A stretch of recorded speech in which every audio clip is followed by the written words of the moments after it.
السلام علیکم۔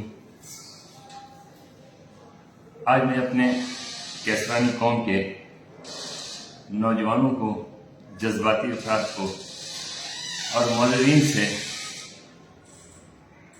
تھوڑی سی گپ شپ کر لوں۔ کچھ حقائق بتانا چاہ رہا تھا۔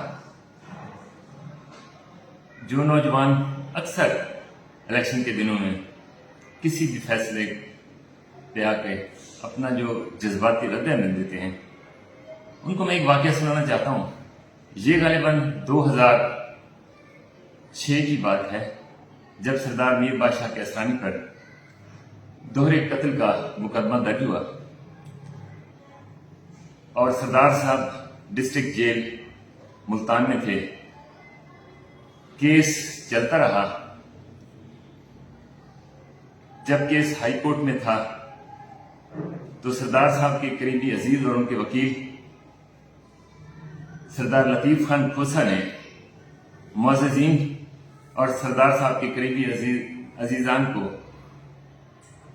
بلا کر ان کے ساتھ میٹنگ کی اور ان کو اپنی فہم و فراست اور وکالت کی سمجھ بوجھ کے تحت یہ ادراک دیا اور انہوں نے ان سے میٹنگ کی، بتایا کہ سردار صاحب کے لیے ضروری ہے کہ مقتولین کے ورثاء سے صلح کر لی جائے، اور اس کے علاوہ ہمارے پاس دوسرا کوئی آپشن نہیں ہے۔ قتل کا مقدمہ ہے، سردار صاحب جوان آدمی ہیں، قوم کو لیڈ کر رہے ہیں، تو اس میں کوئی ایسی بات نہیں ہے، دین بھی اس کی اجازت دیتا ہے، اور آپ اپنی انا کو چھوڑ دیں، آپ مقتولین سے صلح کر لیں۔ اس وقت کے معززین،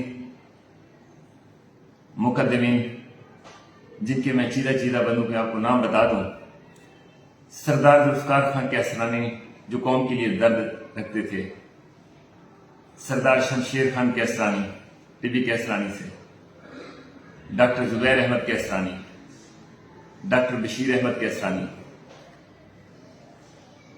سردار بوبا خان کیسرانی، مرحوم غلام مصطفیٰ کیسرانی، سہیل خان کیسرانی، سردار بھٹو خان کیسرانی، بشیر احمد کیسرانی۔ یہ تقریباً غالباً 20 رکنی ٹیم تھی۔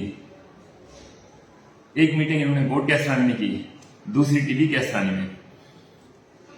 اب اس فیصلے پہ، اب صلح پہ غور و خوض کیا گیا۔ ساری جب صلح کی کوششیں بیکار ہو گئیں، تب تونسا شریف کے ایک فرد کے ذمہ، کیسرانی قوم کے ایک فرد کے ذمہ یہ ٹاسک لگایا گیا۔ سب یہ متفقہ طور پہ یہ سوچ چکے تھے کہ وہ آدمی اس ٹاسک کو پورا کرے گا اپنی قوم کی خاطر۔ سردار لطیف خان کھوسا نے ہائی کورٹ میں درخواست جمع کروا دی کہ ہمارے ورثاء کے ساتھ میرے موکل کی صلح ہونے جا رہی ہے، 1 ہفتے کا ٹائم دیں، ہم مقتول کے وارث اس کے باپ کے ہائی کورٹ میں صلح کے بیان کرا دیں گے، جس کی دین بھی اجازت دیتا ہے۔ جس فرد کو، جس آدمی کو یہ ٹاسک دیا گیا تھا، اس نے 7 دن، دن رات ایک کر کے مقتولین کو صلح پر آمادہ کیا، نہ صرف قانون کے حوالے سے بلکہ دین کے حوالے سے۔ جو مقتول کے وارث تھے، امیر محمد، اس نے 2 شرطیں رکھی تھی کہ میرے بیٹے کے خون کا بدلہ پیسہ نہیں ہے، میں اس آدمی کی وجہ سے صلح کرنے پہ تیار ہوں۔ میری 2 شرائط ہیں۔ میری پہلی شرط یہ ہے کہ جب صلح ہو جائے تو سردار میر بادشاہ کیسرانی میرے مرحوم بیٹے کے لیے فاتحہ خوانی کے لیے میرے پاس تشریف لے آئیں۔ اور دوسری شرط وہ جو معززین تھے انہوں نے اپنی طرف سے کی۔ انہوں نے کہا کہ غریب آدمی ہے، عدالتوں میں اس کے بہت زیادہ خرچہ ہو چکا ہے اس بیچارے کا، تو 10 لاکھ روپیہ بطور خون بہا یہ مقتول کے وارث کو ادا کیا جائے گا۔ تو اس کی جو گارنٹی تھی وہ تونسا کے اس نوجوان کی تھی جس نے اس صلح میں اہم کردار ادا کیا۔ جب سردار میر بادشاہ کیسرانی جیل میں تھے تو میں ان جذباتی نوجوانوں سے پوچھنا چاہ رہا ہوں جنہوں نے ہمیشہ جذباتی نعرے لگائے، قومیت کو فرنٹ پہ لے کے آئے، وہ اس وقت کہاں تھے؟ سردار میر بادشاہ کے جیل کے دنوں میں مجھے ایک بھی جذباتی نوجوان دکھائی نہیں دیا۔ درد دل رکھنے والے سردار ذوالفقار خان کیسرانی، ڈاکٹر بشیر خان کیسرانی، ڈاکٹر زبیر احمد کیسرانی قوم کا درد رکھتے تھے، جن کی خواہش تھی جتنی جلدی ہو سکے اس فیصلے کو پایہ تکمیل تک پہنچایا جائے۔ جس دن بیان دینے تھے ہائی کورٹ میں، مقتول کے وارث نے کسی بھی سردار، کسی بھی مقدم اور کسی بھی سرکردہ لیڈر کے ساتھ جانے سے انکار کر دیا۔ اس نے کہا میں اس آدمی کے ساتھ جاؤں گا جس کی وجہ سے میں نے سردار میر بادشاہ کو معاف کیا۔ وہ اس آدمی کے ساتھ گئے، سردار لطیف خان کھوسا کے چیمبر میں گئے، اس بندے نے بیان ریکارڈ کروائے، مقتول نے سردار میر بادشاہ کی رہائی کی۔ اب وہی نوجوان، وہی جذباتی لوگ، انہوں نے کہا کہ سردار صاحب فاتح کے لیے اس کے گھر نہیں جائیں گے، یہ سردار کی شان کے خلاف ہے۔ اور جتنے بھی معززین تھے، جتنے بھی مقدمین تھے، وہ جو 10 لاکھ روپیہ طے ہوا تھا، 1 روپیہ دینے سے سب انکاری ہو گئے۔ یہ سسٹم چلتا رہا۔ اس کے بعد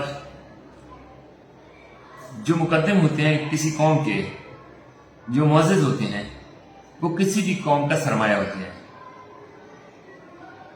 جرگہ کا ایک سسٹم ہوتا ہے قوم میں، اور یہ اکثر ان میں سے جو لوگ تھے وہ جرگہ کے بھی ممبر تھے۔ سارے لوگوں کو، معززین کو رنج تھا کہ سردار صاحب کو اس کے گھر جانا چاہیے، یہ اعلیٰ ظرفی ہے، لیکن نوجوان تھے کہ جو مس گائیڈ کر رہے تھے۔ اس کے بعد قوم گروپوں میں تقسیم ہونا شروع ہو گئی تھی۔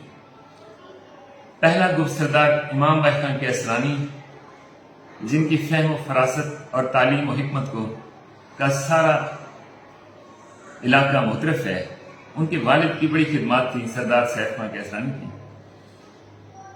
پھر جذباتی نوجوان سامنے آئے، بجائے صلح کے دوریاں خلیج لمبی کر دی۔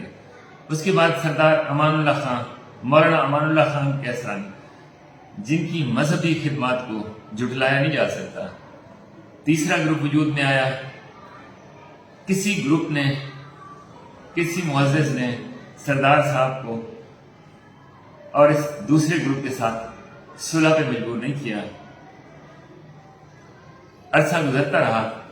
کچھ دنوں کے بعد تیسرا گروپ طاہر خان کیسرانی کی سرپرستی میں وجود میں آیا۔ پھر چوتھا گروپ سردار بھٹو خان کیسرانی کی سربراہی میں بنا۔ قوم گروپ در گروپ تقسیم ہوتی گئی۔ جذباتی نوجوان نعرے لگا رہے تھے۔ قوم 4 گروپوں میں بٹ چکی ہے۔ ان افراد کو قوم کے مخلص، قوم کے درد دل رکھنے والے لوگ اٹھتے رہے اور جذباتی لوگ جذباتی نعرے لگاتے رہے۔ اب میں اس فرد کا بھی آپ کو نام بتا دوں، وہ کون تھا، وہ خدمات کس بندے نے انجام دی ہیں۔ آج تک شاید نئے نوجوانوں کو اس بات کا علم نہ ہو کہ قوم کے لیے سب سے زیادہ کس نے خدمات دی، انجام دی تھی۔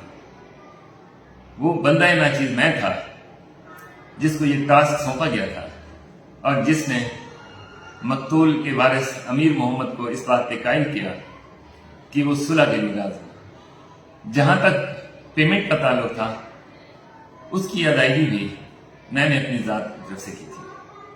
کہاں تھے وہ معززین، کہاں تھے وہ نعرے لگانے والے جذباتی لوگ؟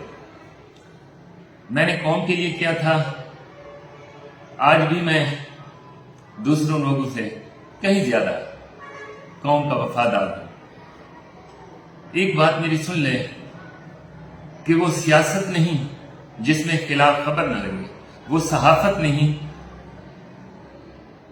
کہ آپ کو دھمکی نہ ملے. باقی رہا ملک و قوم دین کی خدمت اور بہادری کا، تو وہ بھی میں آپ کو بتاتا چلوں. وہ بندہ ملک کے ساتھ، اب پہلے تو بتا دوں قوم کے ساتھ کتنا مخلص ہو سکتا ہے، جو قتل جیسے سنگین مقدمے سے بری کروانے کے لیے اپنی قوم کے سردار کو کے لیے اتنی خدمات سے انجام دے.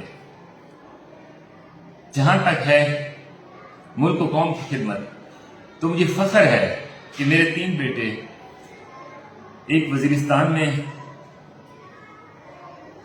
ایک بلوچستان میں اور ایک پارا چنار میں بطور کمیشن آفیسر ملک و قوم کی خدمات سر انجام دے رہے ہیں. جہاں تک بات آئی دین کی، تو مجھے بھی اللہ پاک کی طرف سے جو عطا ہوئی ہے کہ میرے بیٹے حافظ القرآن. جن دوستوں کو اس چیز کا نہیں پتا تھا، آج میں ان کو بھی بتا دوں کہ یہ جذباتی، یہ دھمکیاں دینا، یہ قوم کے لیے وفا کا دم بھرنا، یہ 18 سال 16 سال پہلے کی بات تھی. تمام مقدمین، تمام معززین جو قوم کا درد رکھتے تھے، ان کو پگڑ پوش کا نام دے کے سائڈ پہ کر دیا گیا تھا. آج وہ گوشہ نشینی میں ہیں اور قوم کا درد دل رکھتے ہیں. آج بھی ان کے دل میں قوم کے لیے والہانہ محبت ہے. لیکن افسوس، شومی قسمت، جو نوجوان طبقہ سامنے آ چکا ہے، وہ آئے روز قوم کو گروپوں میں تقسیم کر رہا ہے، قوم کو جذباتیت میں لے کے جا رہا ہے. الیکشن ایسے نہیں لڑے جاتے. الیکشن لڑنے کے لیے ایک بردبار انسان کی ضرورت ہوتی ہے، جو حت الوسع سردار میر بادشاہ میں ہے. لیکن جو فرنٹ مین ہے، میرا ان سے التماس ہے کہ سردار صاحب کی سیاست کو داؤ پہ نہ لگائیں، سردار صاحب کی سیاست کو ڈی ٹریک نہ کریں. آج آپ پہ ذمہ داری عائد ہوتی ہے کہ سردار صاحب کو سپورٹ کریں، اپنے اخلاق کے ذریعے، اپنے کردار کے ذریعے. آپ کوٹ کیسرانی کو لے لیں، جو سردار صاحب کا حلقہ ہے، جو سردار صاحب کا گھر ہے. کوٹ کیسرانی میں ہر گھر کتنا متاثر ہو چکا ہے. آنے والی نسل کس طرف بگاڑ کی طرف جا رہی ہے. آپ نے کردار کے ذریعے، آپ نے اخلاق کے ذریعے ووٹرز کو گرویدہ کرنا ہے. اگر آپ سردار میر بادشاہ صاحب کے ساتھ مخلص ہیں، آپ کو میں ایک چیز بتا دوں کہ اس بات کا شاید سردار میر بادشاہ کو بھی ادراک نہ ہو، یا ان کے ذہن میں بھی یہ بات نہ ہو کہ ان کے فیصلے کے لیے اہم کردار کس بندے نے ادا کیا تھا. والسلام.